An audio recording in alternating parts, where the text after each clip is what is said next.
ভাবে চলতে থাকলে সামনে বাংলাদেশের আমরা যে গণতান্ত্রিক ভবিষ্যৎ দেখি সেটি নিয়ে অনিশ্চয়তা তৈরি হবে। আজকের যে কথা বলেছেন ৩২ নম্বরে ভাঙচুর বা সেটা বুলডোজার দিয়ে ভেঙে দেওয়া, ঢাকার বাইরেও কয়েক জায়গায় বোধহয় হচ্ছে, দেখেছি রংপুরে এবং খুলনাতে। আমার প্রশ্ন হচ্ছে যে বিপ্লবের যে স্পিরিট বা মানুষের মধ্যে যে ক্ষোভের বহিঃপ্রকাশ, সেটা কিন্তু ৫ই আগস্ট হাসিনা বা ওই সময় বা তার পূর্বে যে পরিমাণে ছিল এখন ওইটা পাবেন না আপনি। এটা ন্যাচারাল বিষয়। ডে বাই ডে একটা গরম জিনিস রেখে দিচ্ছেন, ঠান্ডা হচ্ছে না, আবার খাইতে গরম করতে পারেন ওভেনে দিয়ে, তাহলে গরম করার জন্য আবার পদ্ধতি বা প্রক্রিয়া নিতে হয়। তো ৩২ নাম্বার কিংবা যারা এই ফাঁসিবাদের আমি মনে করি যে গুরুত্বপূর্ণ সহযোগী ছিল, তাদের বিরুদ্ধে তো জনগণের ক্ষোভের বহিঃপ্রকাশ হতে দেওয়া উচিত ছিল ৫ই আগস্টেই, ওয়াই ৬ মাস পরে। তো এই জন্য আমি বলছি যে এই সমস্ত ঘটনাগুলো বরঞ্চ নতুন নতুন জটিলতা তৈরি করছে। বিকজ আপনি একটা খারাপ মানুষকেও যদি আপনার সামনে পিটে মারেন, ওর প্রতি মানুষের সিম্প্যাথি তৈরি হবে, যে হা লোকটা এইভাবে মাইরে ফেলাইছে, এইভাবে একটা মানুষকে মারতে পারে। তো এই যে ৩২-এ বুলডোজার দিয়ে ধরেন কেউ জোশে কিংবা কেউ বিপ্লবের স্পিড থেকে যে ভাঙচুর করলো বুলডোজার, এটা সফট আওয়ামী লীগের, আমরা তো রাতারাতি আওয়ামী চেতনা বা যারা আওয়ামী লীগের প্রতি দীর্ঘদিন ধরে রাজনীতি করেছে, বেনিফিট হয়েছে, হয়তো কেউ বেশভূষা চেঞ্জ করেছে, কিন্তু সবাইকে তো আমরা মানসিকভাবে পরিবর্তন করতে পারিনি। এখন গভর্নমেন্ট চেঞ্জ হয়েছে, এখন এই যে ৬৪ জেলার ডিসি এসপি, অথচ এই বিকেএমইর প্রেসিডেন্ট হাতেম সাহেবের কথা বলেন, এই আন্দোলন চলাকালীন সময় এরা ছাত্রদের সন্ত্রাসী আন্দোলন বলেছিল। বসুন্ধরার সোবান সাহেবের কথা বলেন, তারা এই আন্দোলন নাশকতাকারীদের ষড়যন্ত্র, শেখ হাসিনার সাথে তারা মরার পরেও জান্নাতে থাকবেন বলছেন। এখন সবাই ওই বৈষম্যবিরোধী ছাত্র নেতাদের ডেকে ফান্ড দিচ্ছেন, এই আহত ছাত্রদের সহযোগিতা দাঁড়াচ্ছেন, তাদের ইতিহাস মোচন হয়ে যাচ্ছে।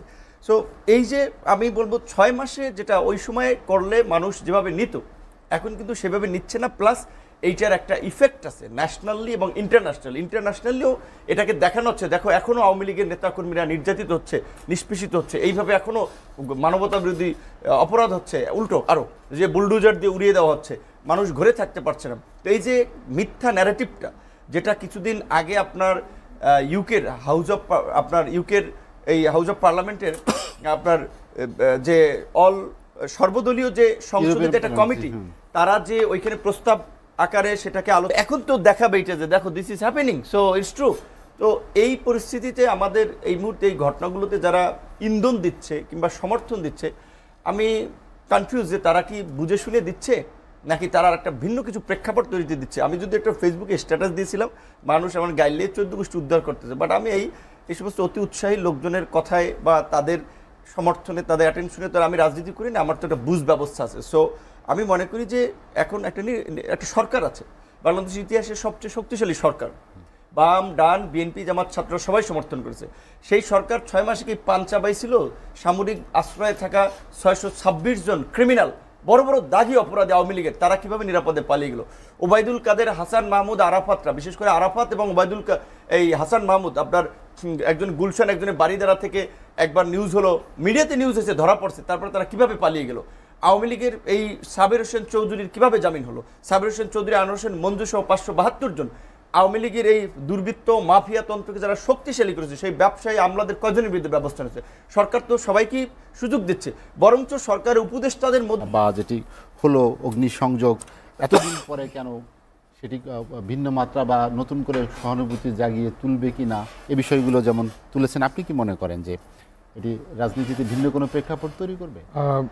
দেখুন, রাজনীতিতে আসলে তো প্রতি সময় আসলে রূপ পাল্টায়, ক্ষণে ক্ষণে আসলে নতুন নতুন প্রেসক্রিপশনও তৈরি হয়। তো হঠাৎ করে আসলে মানে শেখ হাসিনার লাইভে আসা, এটা ভারতেরই একটা প্রেসক্রিপশন। তো সেই জায়গা থেকে আমাদের মানুষের মধ্যেও কিন্তু একটা ক্ষোভ জন্মেছিল, সেই ক্ষোভটার একটা বহিঃপ্রকাশ আমরা ৩২ নম্বরে দেখছি। তবে এটাকে আমরা মোটেও ওইভাবে সমর্থন করি না। এরকম অতি উৎসাহীভাবে কোনো বাড়িঘর হামলা করা বা আগুন দিয়ে দেওয়া, এই জায়গাটা আসলে আমাদের এই রাজনীতি থেকে অবশ্যই বের হতে হবে।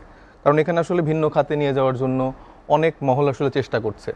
বর্তমানে বিভিন্ন গোষ্ঠী আসলে আমাদের রাজনৈতিক যে একটা সুন্দর ব্যবস্থার মধ্যে আমরা যাচ্ছি, বা সবার মধ্যে যে একটা আন্তরিক সম্পর্কের জায়গাটা রয়েছে, সেই জায়গাটাতেও একটা ফাটল ধরানোর জন্য অনেক মহল আসলে চেষ্টা করছে। তো সেই দিকটা আমার মনে হয় যে আমাদের সবারই সতর্ক থাকা উচিত। যতগুলো দল আছে, যত স্টেক হোল্ডাররা আছেন, এই জায়গা থেকে আমাদেরকে বের হয়ে আসলে নতুন যে আমাদের রাজনৈতিক বন্দোবস্তের কথা আমরা বলছি, সে জায়গা থেকে আমাদের নতুন করে চিন্তা করা উচিত। পজিটিভ এনার্জিগুলো নিয়ে আমরা আসলে সমাজের কোন কোন জায়গাগুলো কাজ করতে পারি। নুরু বললেন, উনি বললেন আমাদের অনেক জায়গায় যাদেরকে আসলে সরকার ওইভাবে কিন্তু কোনো ব্যবস্থা করতে পারেনি। আবার আমাদের হাসিনার অনেক দালালরা হচ্ছে দেশ থেকে পালিয়ে গেছে। তো এই ব্যাপারগুলো সরকারের নিশ্চিতভাবে তাদের বিরুদ্ধে ব্যবস্থা নিতে হবে। যারা দেশে আছেন তাদেরকে ধরার ব্যবস্থা করতে হবে এবং হাসিনার সহ আওয়ামী লীগের দ্রুত বিচার ব্যবস্থার মধ্যে আনতে হবে এবং এই ব্যাপারগুলো আমাদের মূলত এখন সামনে রেখে স্টেপ বাই স্টেপ আগানো উচিত। আপনার কি মনে হয় যে গত 6 মাসের সরকার আসলে মোটা দাগে যে দাবিগুলো ছিল, বিশেষ করে ফ্যাসিবাদ ব্যবস্থার বিলোপ, নতুন রাজনৈতিক বন্দোবস্ত, সেখানে আসলে শুধু সংস্কার প্রস্তাবনা পর্যন্তই সাফল্য কিনা? দেখুন, আসলে সামগ্রিকভাবে আমাদের এই সরকার তো আসলে একটা গণ অভ্যুত্থানের সরকার। বিগত যতগুলো সরকার ছিল তার থেকে কিন্তু সম্পূর্ণ আলাদা এবং আমাদের সবার জনগণের ম্যান্ডেট নিয়ে কিন্তু এই সরকার আসলে এসছে এবং এখানে সকল মানুষের একটা মতামতের ভিত্তিতে কিন্তু আমাদের এই সরকারটি গঠিত হয়েছে।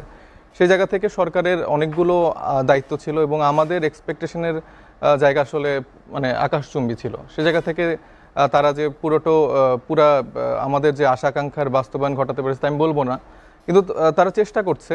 তাদের মধ্যকার অনেক উপদেষ্টার ব্যর্থতা রয়েছে। আপনি যদি এখন ইলেকশনের দিকে আমরা এখনই চলে যাই, সেক্ষেত্রে কিন্তু পুরনো যে ব্যবস্থাগুলো রয়েছে সেটা কিন্তু এখনও রয়ে গেছে এবং আমাদের প্রত্যেকটা প্রতিষ্ঠানেই এখনও আওয়ামী লীগের দোসররা রয়েছে। এই যে ভাই বললেন যে এখন তারাই আবার ভোল পাল্টে বলছে যে আমরা এখন ছাত্রদল করতাম, শিবির করতাম। তো এই ব্যাকগ্রাউন্ডগুলো যেন না আসে। মানে একটা সরকারি প্রতিষ্ঠান কেন সে দলীয় পরিচয় দিয়ে সে চলবে? সে তো জনগণের সেবক হিসেবে কাজ করবে। তো এই জায়গাগুলো সিস্টেমগত চেঞ্জ না হলে কিন্তু আসলে এই জায়গাটা আবার রয়ে যাবে।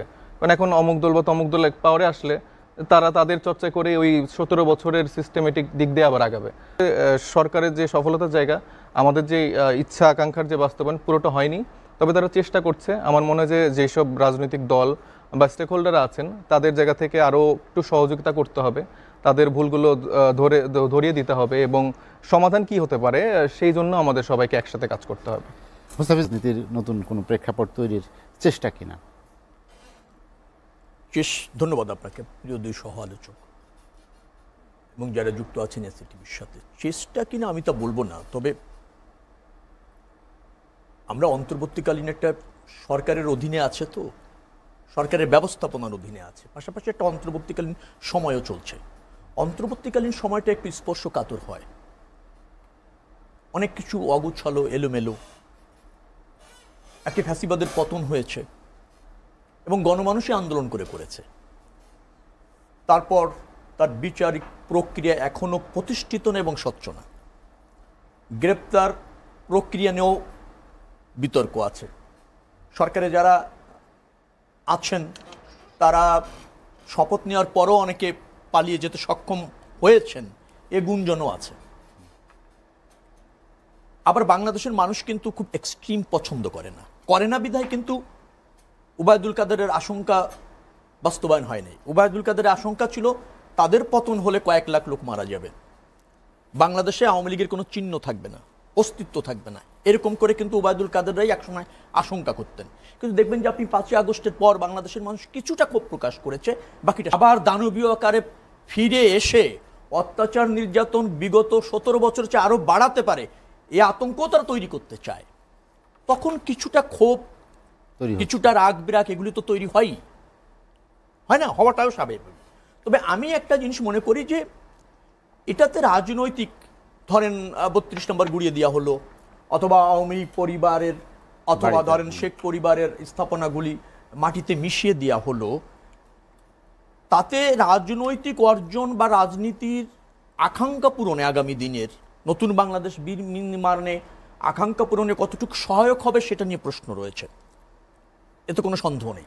কিন্তু আরেকটা জায়গা খুব ভয়ঙ্কর রূপ ধারণ করেছে, সেটা হচ্ছে এই অন্তর্বর্তীকালীন সময় অনেক অরাজনৈতিক শক্তি এবং ব্যক্তি রাতারাতি রাজনৈতিক বোদ্ধা এবং রাজনৈতিক ব্যক্তিত্বে পরিণত হতে চাইছে, যার ফলে রাজনীতির জন্য কোনটা সহায়ক, কোনটা রাজনীতি বান্ধব, কোনটা জনবান্ধব, কোনটা দেশ বান্ধব, এই বিবেচনা না পেয়ে একটা হিরোইজম বা নিজেকে প্রতিষ্ঠিত করার অপচেষ্টা বা অপকৌশল রয়েছে, যেটা তার খ্যাতির জন্য হয়তো সে মনে করতে পারে যে সংকটকালীন সময় সে নিজেকে একটু বিকশিত করতে চায়, নিজেকে একটু সংগ্রামী হিসাবে প্রতিষ্ঠিত করতে চায়, কিন্তু তার রাজনৈতিক পরিণতি এবং রাজনীতি বৃহত্তর স্বার্থের রাজনীতির জন্য কতটুকু সহায়ক হবে সে বিষয়টা যদি আমরা বিবেচনায় না রাখি এবং সেই ধরনের যদি একটা জাতীয় ঐক্য এবং নেতৃত্ব প্রতিষ্ঠিত করা না যায়, তাহলে আমাদের বৃহত্তর অর্জন কিন্তু নস্যাৎ হয়ে যেতে পারে।